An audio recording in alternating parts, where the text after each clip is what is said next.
Bonjour à tous, merci de nous rejoindre. Le président de la République, Alassane Ouattara, s'est entretenu hier avec Marcela Montano, secrétaire exécutif du Conseil de l'Entente. Les échanges ont permis de faire le point de la situation du Conseil de l'Entente, notamment la nécessité d'avoir des concertations politiques permanentes au niveau des chefs d'État et d'entreprendre des réformes pour rendre l'institution plus visible dans le concert des organisations sous-régionales. Viviane Aimé. Après sa nomination et sa prise de fonction dans ses nouvelles charges de secrétaire exécutif du Conseil de l'Entente, le 4 janvier dernier, Marcela Montano a été reçue ce mercredi 16 mars au palais présidentiel par le président de la République qui lui a fixé les grandes orientations de sa mission. J'ai eu l'honneur d'être reçu par son Excellence M. Alassane Ouattara, le président de la République. Je l'ai remercié de m'avoir renouvelé sa confiance en me proposant à ses pairs chefs d'État de l'espace Entente en qualité de secrétaire exécutif du Conseil de l'Entente.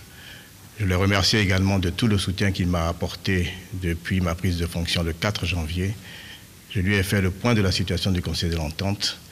J'ai insisté sur le fait qu'il était important pour les présidents du Conseil de l'Entente d'avoir une concertation politique permanente et attirer l'attention du président qui m'en avait déjà parlé sur le poids du Conseil de l'Entente dans l'UEMOA et dans la CEDEAO.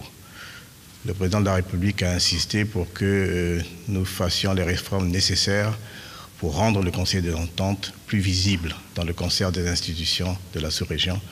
Nous avons pris bonne note de ces orientations. Nous lui avons dit que nous y travaillons et que nous ferons des propositions à la conférence des chefs d'État que nous espérons voir se tenir cette année pour pérenniser cette institution modèle et mère du continent africain.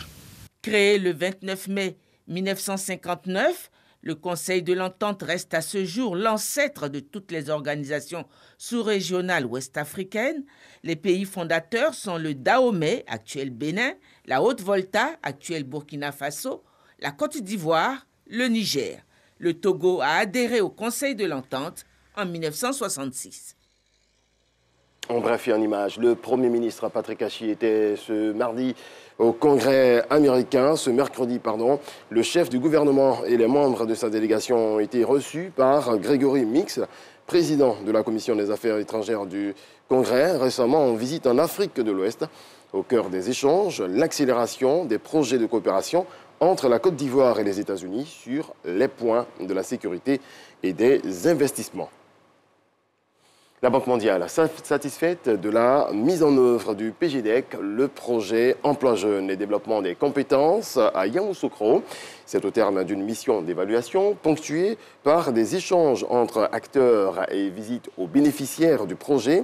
À Yamoussoukro, ce projet, d'un coût d'environ 1,110 milliard de francs CFA, a profité à 1500 jeunes. Léon Brou nous en parle.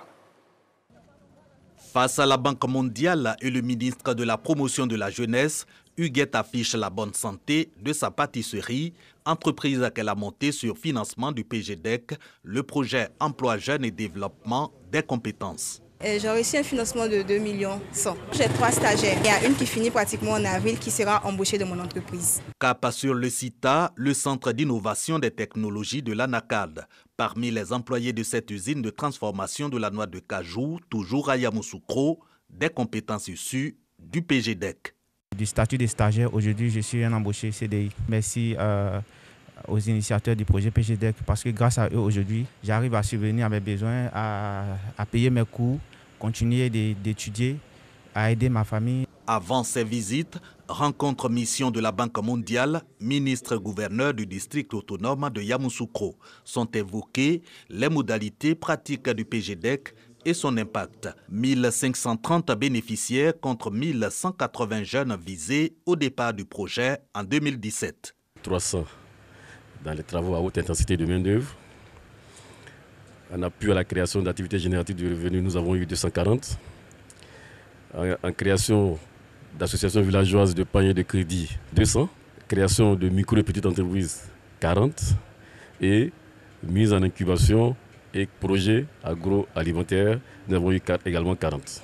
Des résultats fort appréciés par la Banque mondiale qui annonce le PGDEC 3. Le PGDEC 3 avec près de 150 millions de dollars qui seront investis les prochaines années, 100 000 jeunes qui seront impactés directement, 300 000 jeunes qui seront impactés donc indirectement.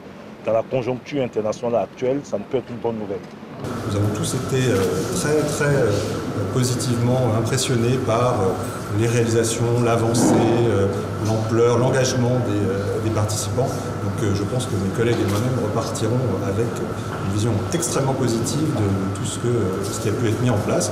Et donc évidemment pour nous ça sera d'autant plus simple pour défendre les prochains dossiers. Plus d'1,108 milliard de francs CFA déjà investis dans le PGDEC par de la Banque mondiale, 94%, et le reste, l'apport du district autonome de Yamoussoukro.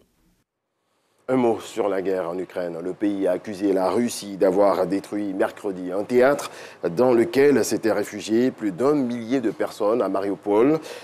Plusieurs pays occidentaux, dont la France, ont demandé une réunion d'urgence ce jeudi du Conseil de sécurité de l'ONU.